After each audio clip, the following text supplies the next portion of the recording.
And we are live. Welcome to Olivia's Stories, ladies and gentlemen. Story number 1. Hey Reddit, my name is Xander, and I've got a story that I never thought I'd have to tell. It's about my family, or at least the family I thought I had. Up until a few months ago, if anyone had asked me, I'd have said we were picture perfect.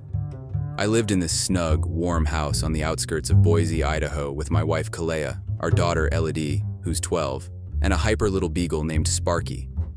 I'm talking about a life straight out of those TV shows where everyone gets along. You know, the kind of life that has you grinning at the thought of coming home. That was us, or so it seemed. Kalea was the kind of woman who lit up the room, always organizing block parties or baking something delicious. Elodie, with her wild curls and big questioning eyes, was as smart as they come, glued to her books and full of hugs for her old man. Sparky, well, he was the little furball that never failed to make us laugh, always getting into some kind of mischief. We were a team, the three of us and the dog, against whatever life threw our way. Or, that's what I was led to believe. I was the guy who'd come home from work every day, throw Elodie into the air as she laughed, and then wrap Kalea in a hug that said, "I'm so glad to be back here with you." We had it all figured out and life was good. But here's where it gets messy, folks. One evening, things started to unravel. I was looking for the pizza place's number on Kalea's phone because, Friday night is pizza night. It's a sacred tradition in our house. But I stumbled upon something that was definitely not about pizza. There, popping out like a sore thumb amidst the usual texts about groceries and school pickups, were these messages from a guy named Jax. His texts were littered with heart emojis, the winky faces, and some stuff that made my stomach do backflips. I felt like I'd been punched in the goot. I just stood there, frozen, the phone heavy in my hand. Was I really seeing this? Kalea, with her laughter that filled our home, the mother of my child, sending hearts to some dude named Jax? It couldn't be right. Maybe it was a joke, a misunderstanding, a prank. I didn't want to believe it. I mean, who wants to believe that their sunshine is actually a storm waiting to happen? Hey everyone. Unfortunately, basically everyone who is watching these videos isn't subscribed. It would mean the world to me to quickly get out of the full screen video for 3 seconds and press that subscribe button. It's free, and you can unsubscribe anytime. Sorry for bothering, and thank you so much if you subscribed. So, I put the phone down, the number for pizza long forgotten. I tried to act normal, but inside I was a mess of questions and doubts. I watched Kalea and Elodie, wondering if I was just being paranoid. But the images of those messages wouldn't leave my mind. It was like a dark cloud had settled over our little house, and suddenly it didn't feel so cozy anymore. I needed answers, but I was scared to ask the questions. So, there I was, playing pretend in my own life, smiling through a dinner where every laugh felt like a lie. And that, dear friends, was the beginning of the end of the happy family that never was. After the pizza night debacle, I spent the weekend wrestling with my thoughts, trying to piece together the puzzle that was suddenly my life. I was like a detective in one of those old noir films, except the case was my own marriage. It felt surreal, you know? By Sunday evening, the weight of those messages was like a lead vest, and I knew I had to clear the air. So, I braced myself and confronted Kalea. I remember my hands were shaking when I asked her about Jax. She just looked at me, her eyes wide with what I mistook for surprise. Then she laughed. Not the warm laugh that usually filled our home, but something sharp and quick. She told me Jax was just a friend from her yoga class, someone who made her laugh. "You're being ridiculous, Xander," she said, shaking her head like I was a little kid who'd said something silly. I wanted to believe her, Reddit. I really did. But there was something off in her smile, something that didn't reach her eyes. I tried to convince myself that it was all in my head. Kalea was my wife, the love of my life, the mother of my daughter. Friends send each other emojis, right? Nothing to lose sleep over. But then, there was Elodie. My little girl, who'd always been Daddy's biggest fan, started giving me the cold shoulder. She was whispering with her mom, giving me these long, searching looks that made me feel like I was on trial in my own home. Every time I walked into the room, their conversation would stop. Whisper, whisper, whisper, and then silence when I showed up. What really got to me was how she started locking her phone. This was the kid who used to beg me to play games on it, who didn't have a single secret. Now, all of a sudden, her phone was Fort Knox and I wasn't allowed in. The air in the house changed. It was like walking into a room where the floor might disappear at any moment. I felt like an outsider, like I'd stumbled into the wrong story and couldn't find the exit. Was I just being paranoid? That word kept spinning in my head. Paranoid. I started second-guessing everything. Maybe Kalea was right.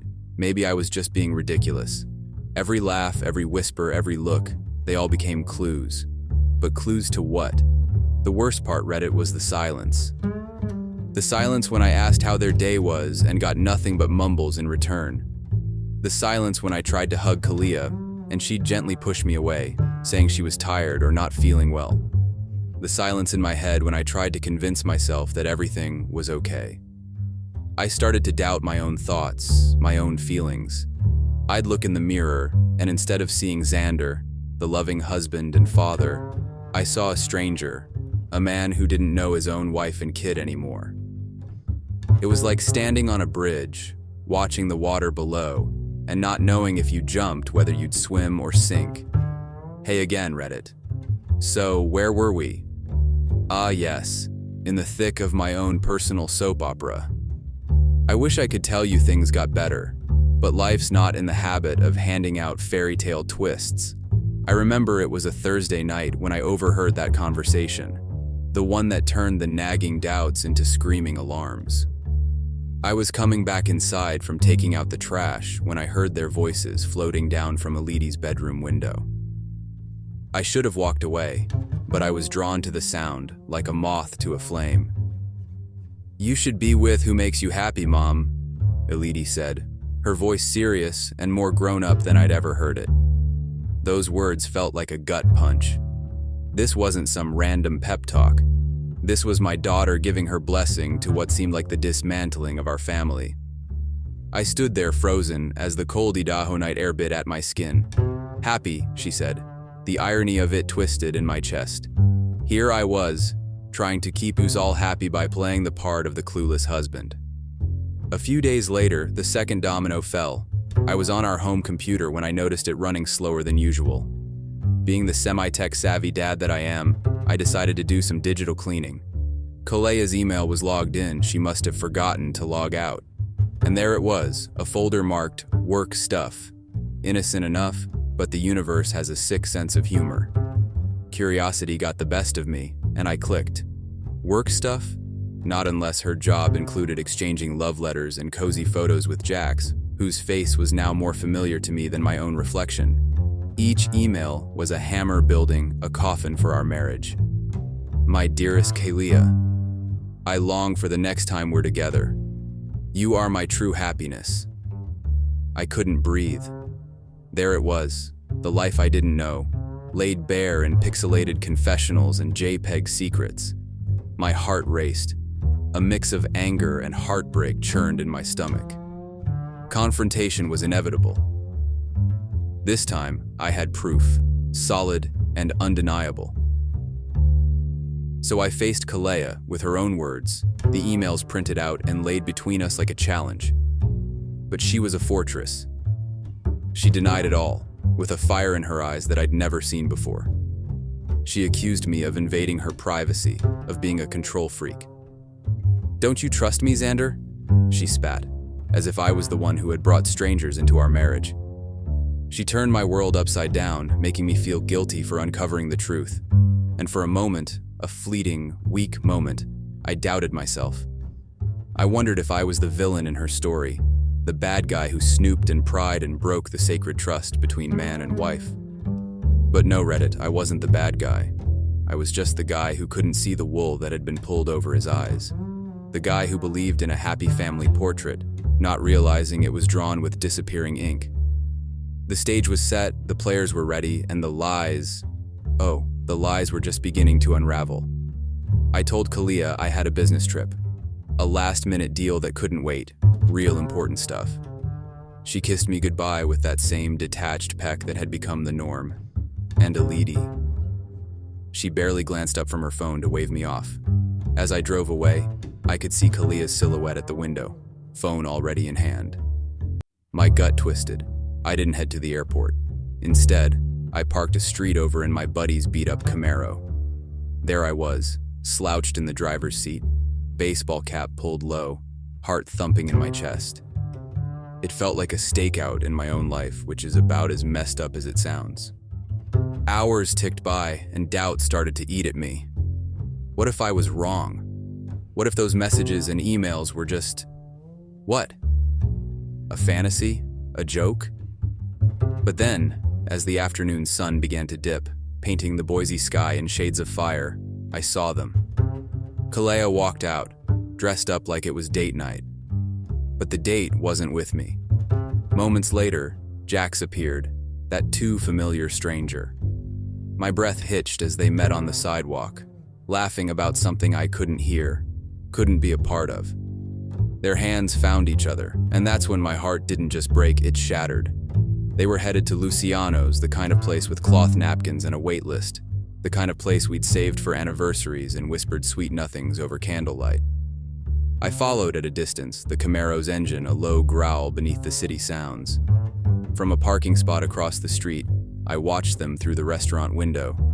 They picked a table, our table, near the back with a view of the park. When Jax kissed her hand across the white tablecloth, it was like watching a scene from someone else's life. Only I knew all the lines. I wanted to storm in there, to flip tables and demand answers. But I didn't. I sat there, a silent spectator to my own tragedy, fury boiling over, hands clenched so tight, my knuckles turned white. It was real. All of it. The lies, the sneaking around, the betrayal. It was as tangible as the leather of the steering wheel beneath my grip. Living in a bad dream? No, this was worse. In dreams, you wake up. There's relief. But there was no waking up from this. No escape from the sting of betrayal. It seared through me, hot and fierce, leaving me to smolder in the wreckage of what I once thought was a happy life. And there, parked in shadows with a heart full of lead, I realized the depth of the lie I'd been living. This wasn't an accident, it wasn't a mistake, it was a choice, her choice. And it tortured everything. You'd think after the stakeout stunt I'd have had enough drama to last a lifetime. But there's something about getting sucker punched by life. You either lie down and take it, or you stand up and start swinging.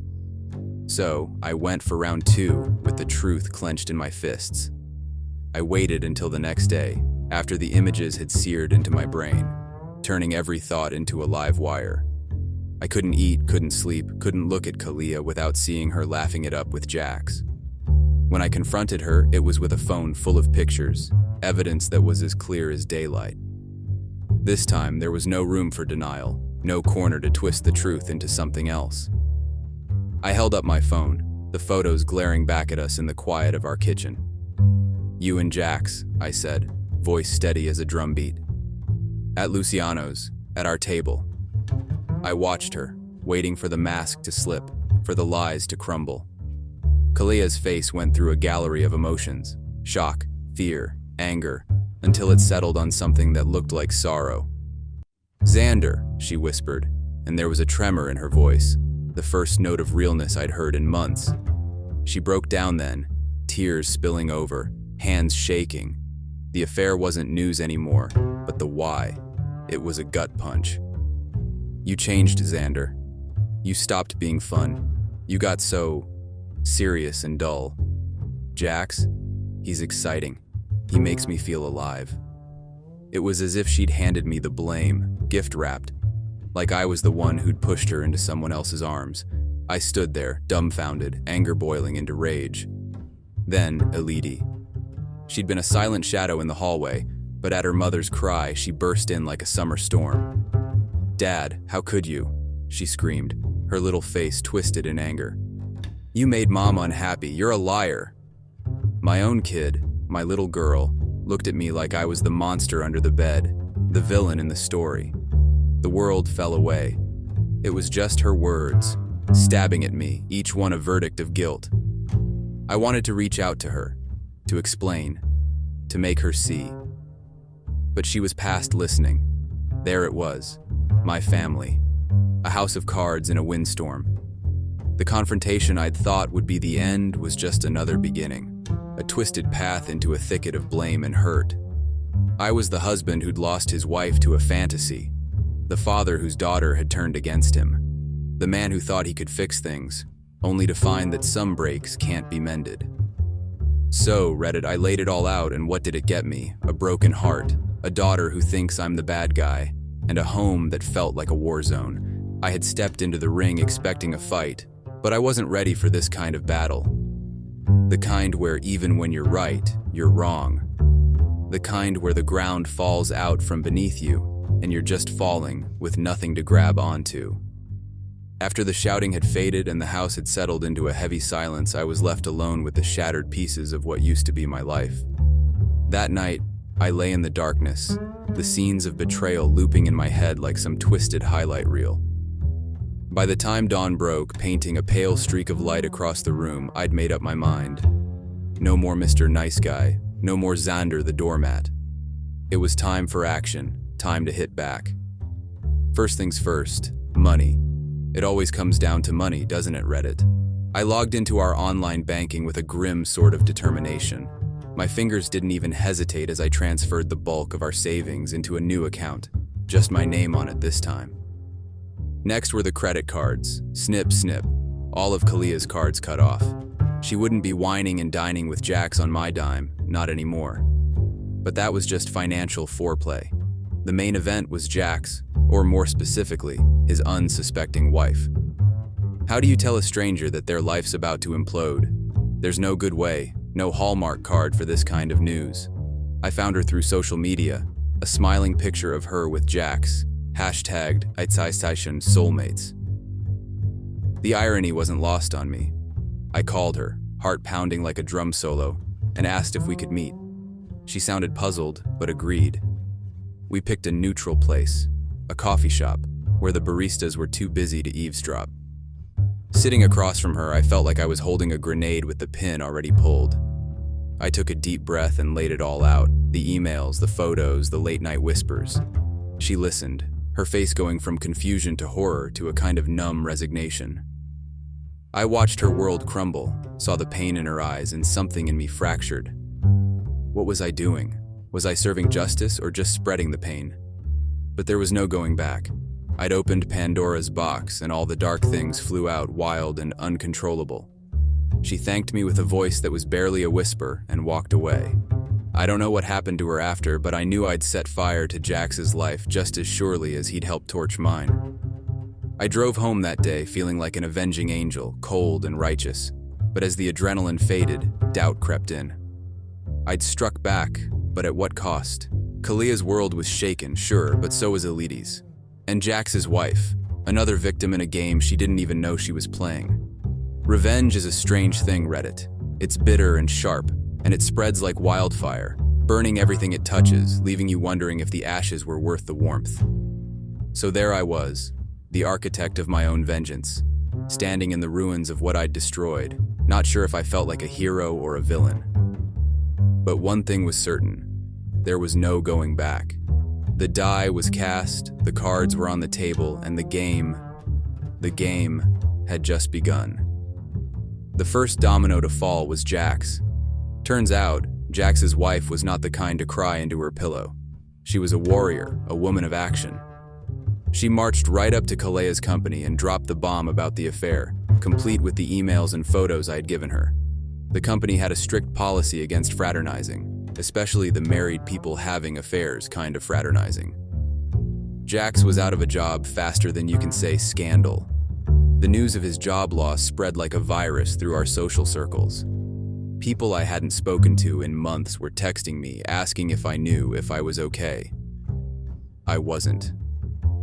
I was the farthest thing from okay. Kalia was livid. The day she found out, she came at me like a hurricane, her words laced with venom. "You've destroyed everything, Xander," she screamed, her face red, her hands balled into fists at her side. "You're a vindictive, spiteful..." The names she called me would have made a sailor blush. But worse than Kalia's fury was Elidi's silence. She wouldn't look at me, wouldn't speak to me.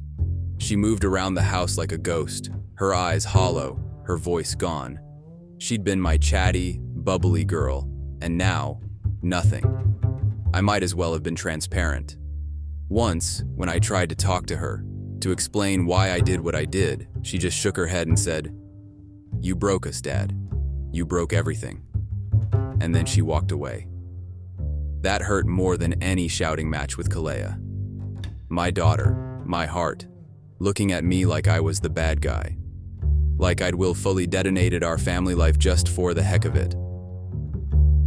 So there I was, Reddit, the man who had pulled the thread that unraveled the tapestry of his own life. I'd wanted justice, or maybe it was revenge, I'm still not sure. What I got was a lonely house and a ticket to Pariahville. It's strange how you can be surrounded by people and yet feel utterly alone.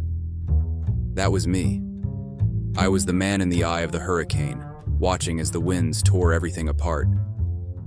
I'd started this chain reaction thinking I would come out the other side feeling vindicated, feeling right. Instead, I felt empty.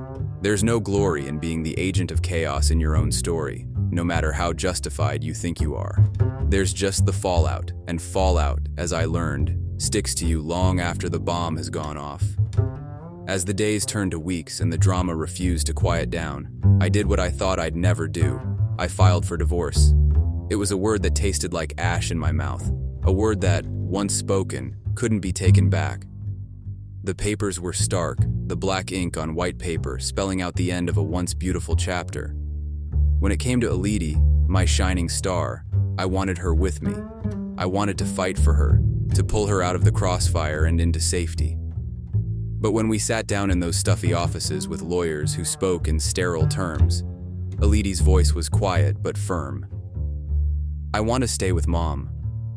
It cut deeper than any betrayal. Kalea had cheated, lied, and broken our vows, but Elidi still saw her as home. So I moved out. I left the house with a bag of clothes and a heart so heavy I could barely carry it. I found a small apartment on the other side of Boise, a place with bare walls and a view of the parking lot. It was a far cry from the home I'd built with laughter and dreams.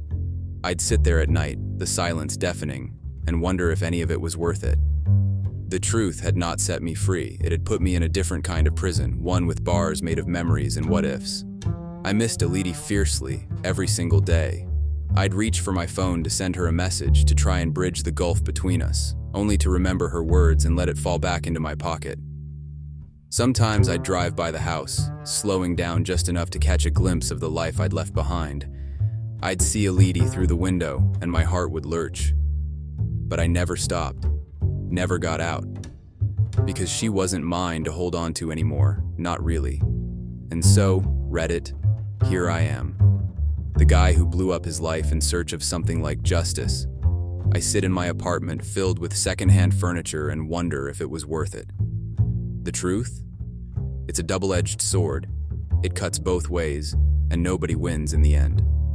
The cost of truth was high, too high. It cost me my daughter's laughter, my wife's couch, the joy of being a family. I'm left wondering if ignorance is bliss, or if the idea of knowledge is the price we pay for some deeper, sadder wisdom. I guess the moral of my story is this: the truth will set you free, sure, but it'll tear everything else down in the process. And once everything you love is rubble at your feet, freedom feels a lot like being lost. Story number 2. Hey everyone on Reddit, my name's Tyler, and I guess this is where we spill the beans, right? The stories that are too real for our everyday fine thanks conversations? Well, buckle up, because here's mine. I'm a 40-year-old dude living in the tech-vibrant city of Austin, Texas. By day, I'm the brains behind some of the most talked-about AI projects that you might have seen making the rounds on tech blogs. I'm talking code that's meant to make life easier, or at least that's the plan. My wife, Rachel, she's been the artsy type since the day I met her, now a freelance graphic designer with a keen eye for what makes things pop on a screen. Together, we've ridden the roller coaster that is the Austin scene, Me with my app launch parties, her with gallery showings where the wine flows as freely as the critiques. We've had a good run for the past decade, our home often a mosaic of my tech gadgets and her vibrant canvases. But here's the kicker, folks, the reason why I'm hammering out my heart and soul into this keyboard. Rachel's been distant lately. I don't mean the busy with a deadline kind of distant, that I get. This is cold, almost like she's a hologram in our home. Her laughter doesn't ring as loud, her smile doesn't reach her eyes, and man, it's like pulling teeth to get her into bed. Not for sleep, mind you, but for the kind of midnight tango we used to dance without a second thought. Nowadays, there's always an excuse, a not tonight tie or a I'm just not feeling it, followed by the turn of her back and the silent void expanding between us. At first, I figured it was just a phase, you know? Everyone gets the blues or a touch of the no libido flu. But then it stretched out, 1 week, 2 weeks. Heck, the calendar pages kept flipping, and my bed became as barren as Mars. I've always been the guy with a plan, a solution, a way to debug life like it's one of my programs. But this? Man, I felt like I'd hit a wall, and behind it was a Rachel I couldn't reach, locked away with secrets I couldn't fathom. So there I was, staring at our joint credit card statement like it was some kind of ancient script written in a lost language. Hey everyone. Unfortunately, basically everyone who is watching these videos isn't subscribed. It would mean the world to me to quickly get out of the full screen video for 3 seconds and press that subscribe button. It's free, and you can unsubscribe anytime. Sorry for bothering, and thank you so much if you subscribed. Charges from places we've never been to together started to dot the landscape of our bill. A fancy restaurant downtown, where, believe me, they serve steaks that cost more than a pair of my sneakers. A boutique hotel, that's the kind of place you'd take someone to say, hey, you're special, and not in the kind of way you'd expect a wife to be spending without her husband. And then there was Rachel, who'd become as secretive as a teenage girl with her first crush. Every time I walked into a room, I'd hear the click of her laptop slamming shut faster than the doors on a bank vault. Phone calls ended with the suddenness of a TV show canceled mid-season. She was whispering like she was plotting to steal the crown jewels. I mean, I'm not a jealous guy by nature. I'm the dude who's secure enough to say, yeah, she's mine, and not worry when she's out there being her fabulous self. But folks, my gut was screaming louder than fans at a rock concert, telling me something wasn't right. There's a line between trust and being a blind fool, and I felt like I was tightrope walking right over it. The trouble with gut feelings, though, is that you can't take them to court. You need cold, hard facts, evidence that would stand up and say, here's the truth, without a stutter. And I had nothing but whispers and shadows, the kind of stuff that would make anyone else say, Ty, you're just being paranoid. But come on, when your bedroom's gone ice cold and your wife is more mysterious than a spy movie, you tell me how you'd react. And let's not forget those hushed phone calls, like she's sharing secrets that could start World War III. So there I was in our local coffee shop, just a guy and his latte in the corner, the unofficial observer of the daily grind. That's when I caught a snippet of conversation that had my ears perking up like a hound on the scent. 2 guys in suits, and I'm not talking off-the-rack specials, were jabbering about some group that sounded like it stepped right out of a James Bond flick, specializing in discreet relationships for the married crowd. Now, I'm no eavesdropper by trade, but this was too much of a coincidence. What are the odds, right? So I did what any man desperate for answers would do. I sidled up, casual-like, and threw in a comment about the espresso that led to a chat about what's good around here. Before you know it, I'm pretending to be Mr. Interested and they're spilling the beans about secret signals. Here's the kicker. The secret handshake of this club? A black ring. Not just any ring, mind you, but one worn specifically on the right hand. A mark of the inner circle, a discreet bat signal for the cheating elite. I chuckled and played along, but inside, my heart was doing the kind of drum solo you'd pay good money to see. Later, back at the ranch, that's my less than homely home these days, I decided to do some late spring cleaning. And lo and behold, what should I find tucked away in Rachel's jewelry box behind some trinkets and baubles? A black ring, shiny and smug like it knew secrets it shouldn't. the same kind those suited-up 00 wannabes were talking about. So there it was, the piece of the puzzle that slapped me in the face with a cold "I told you so." It felt like a gut punch and an aha moment all rolled into one. There was my proof, not shouting, not whispering, but just sitting there silent and damning. So there I was, late one night, just mindlessly scrolling through Facebook to distract myself from the deafening silence in our bedroom. It's amazing what you find when you're not looking for anything, right? That's when I saw it, a suggested group hidden in plain sight among the ads. It was one of those private groups, but the name caught my eye: Austin's Discreet Meat. Curiosity's a beast, and mine was clawing its way out. I clicked. Denied access. It was members only. But the public description was enough. A discreet community for those seeking to add a spark back into their lives. Sparks. Right. The kind you get from rubbing two sticks together, or apparently, from sneaking around behind your partner's back. Then one evening, I'm charging Rachel's old tablet. You know, the one she stopped using after I gifted her a shiny new iPad. And there it was, the very same Austin's Discreet Meat Facebook group left open, staring at me from the screen. My Rachel, her name in the members list, as bold as you like. But that wasn't all, folks. Alongside the tablet, tucked away in her nightstand, was that black ring I'd read about in the group's posts, a symbol for members to recognize each other in the wild. It all clicked into place like a twisted puzzle. The late nights, the brushed-off advances, the mysterious expenses. I'm telling you, the feeling of betrayal is a gnawing animal that settles in your stomach and refuses to leave. You think you know someone, right? 10 years, and now she's a stranger with a double life that's just popped up like one of those annoying ads, except there's no little X to close this window. After finding the black ring and the not-so-innocent Facebook group on Rachel's tablet, I knew what I had to do. I couldn't just sit back and let this play out without getting the full picture. So your boy went full Mission Impossible mode. I started off by setting up a fake Facebook profile. Yeah, I know. Welcome to Catfish City, population, me. But desperate times call for desperate measures, right? I spent a couple hours making my alter ego believable. I borrowed a photo of a buddy from college who now lives overseas. Sorry, Dave, but you're Jameis now, an out-of-towner who's just moved to Austin. With James all set up, I sent a join request to Austin's Discreet Meat. While waiting for approval, I couldn't help feeling like I was crossing some line, but then I remembered that line had already been crossed, just not by me.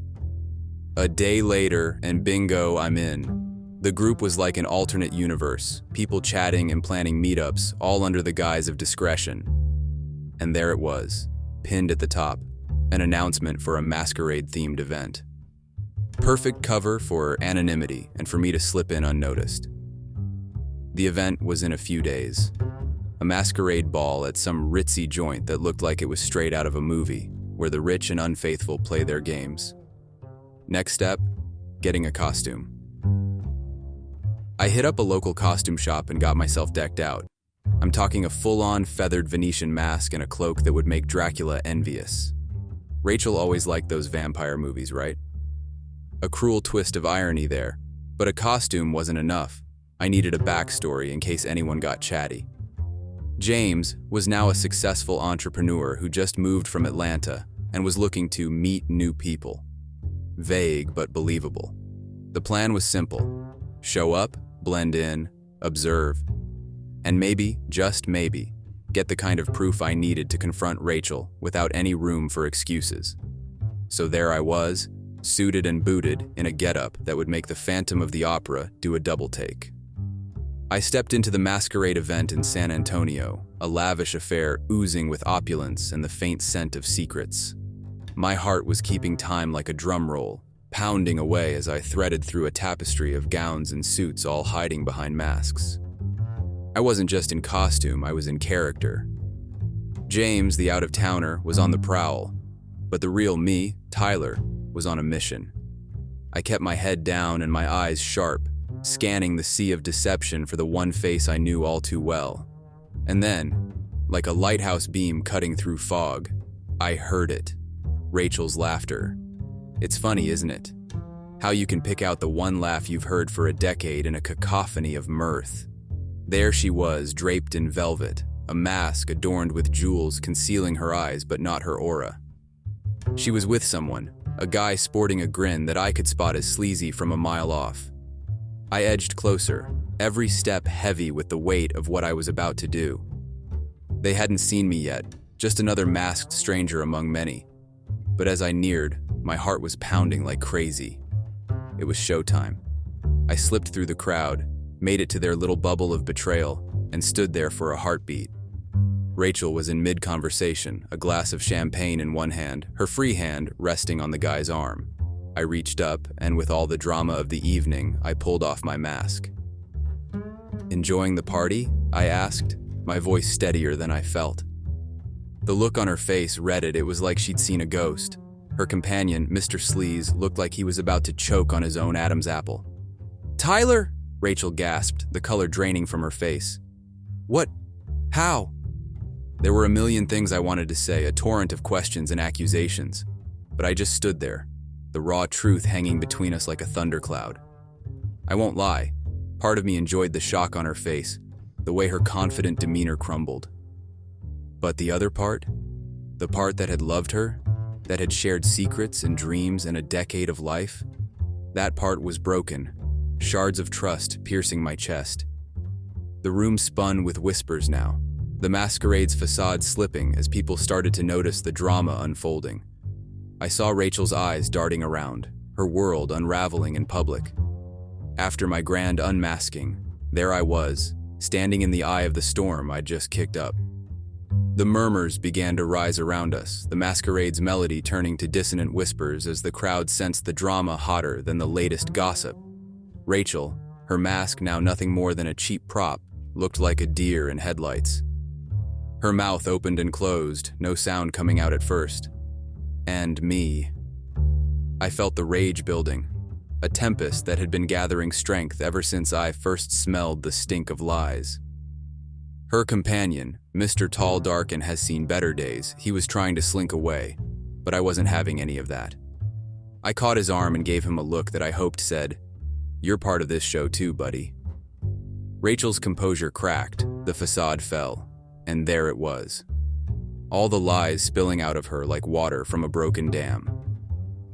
"I didn't mean for it to go this far," she sobbed, her voice cracking. "It was just supposed to be fun, a game." A game? My marriage, our life, was a game to her? The crowd was eating it up, but I didn't care about the audience. This was between me and the woman I thought I knew. I stood there, clenching and unclenching my fists, the aggression pulsing through me.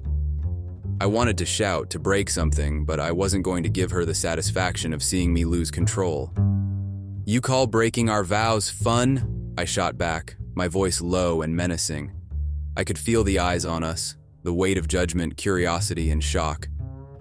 But it was her eyes I was focused on, the ones that couldn't hold my gaze. The silence from her was the final nail. No excuses could bandage the wound she'd ripped open. No apologies could stitch up the trust she'd shredded. Just when I thought the drama peaked, the cheating club, Rachel's band of merry backstabbers, decided it was their turn in the spotlight.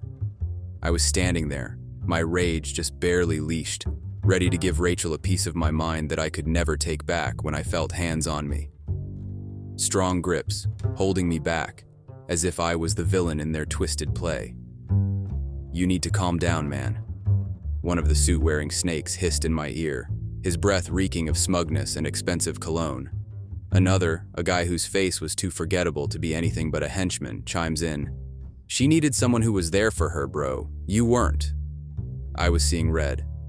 Every muscle in my body tensed up, ready to unleash the storm inside me. But I'm a thinker, see, a strategist. And I knew that any violence would only play right into their narrative, the unhinged husband, losing it while the poor, misunderstood wife weeps into her lace hanky. So, I did the next best thing. With the world around me blurred by fury, I pulled out my phone, switched on the camera, and started recording. Their faces, Rachel's tear-streaked makeup, the decor they were so proud of, all captured in high definition. Say cheese, I growled, making sure to get a good sweep of the whole scene. The club members, or should I say co-conspirators, their faces shifted from smug to shocked faster than you can say privacy settings. Then I turned the camera on myself. You see this? This is the face of a man who's done. Done with lies, done with games, and sure as hell done with this exclusive club of infidelity. I could hear Rachel's protests, her feeble attempts at defending the indefensible. Tyler, please, it's not what it looks like. But I was over it. I turned off the camera, pocketed my phone, and shook off the hands still clinging to me. You all deserve each other, I spat out. No dramatic exit music, no slow motion walk. I just left, the chatter and chaos fading behind me. As I stepped out into the cool night air, the silence was deafening compared to the uproar I'd left behind. But it gave me space to think, to plan my next move. Because now I wasn't just going to lay down and let them walk over me. I had a video evidence of the exclusive club that wasn't so exclusive anymore. Hey Reddit fam, Tyler here. If you've been following my not-so-little drama, get ready for the finale. Because when I said game change, I meant it. I posted the video. Yep, that's right. Hit upload and watched as those digital dominoes started to fall. Facebook's algorithm did its thing, and the views started climbing. It was wildfire, the kind that you see in those forest documentaries. Unstoppable, blazing, absolute. But it wasn't just me in this. Austin's finest keyboard warriors, the good folks of the internet who still believe in right and wrong, they jumped in. Shares, comments, even a couple of those react videos where people watch it for the first time. Their faces, names, and their dirty little secret club. It all got dragged into the sunlight. Of course, Rachel was livid. My phone blew up with messages, missed calls, a symphony of notifications. How could you? You've ruined us. Take it down, Tyler. But the thing was, she'd already done a bang-up job of ruining us all by herself. I didn't reply. What was there to say? Thanks for the memories and the lessons in betrayal? Nah, I just blocked her number. She'd become just another contact in the list, no different from a telemarketer or a spam bot. Now, don't think I came out of this unscathed. A guy doesn't go through something like this without some cuts and bruises on the inside. But here's the kicker. I also came out stronger, wiser, with a little more grit under my fingernails. I wasn't about to sit around nursing wounds and letting the moss grow under my feet. No, sir. It was time for a fresh start, a new chapter. So, I decided to learn cold approaches. You know, the art of walking up to a stranger and starting a conversation. No masks, no secrets, just me and my newfound boldness. It's not about finding the next Rachel. It's about finding Tyler again. The guy who can chat up someone new without an agenda. The guy who's not afraid to take a step forward, even if he's still brushing off the dust from a fall. So here I am, hitting the streets, coffee shops, parks, wherever life buzzes and real people show their faces without the need for a masquerade. And it's thrilling, like the first time you ride a bike without training wheels. A little wobbly, but damn, it feels good to be in control. I'm signing off now, Reddit. Thanks everyone for listening, and if you would subscribe to the channel, that would mean the world to me. Have a great rest of your day or night.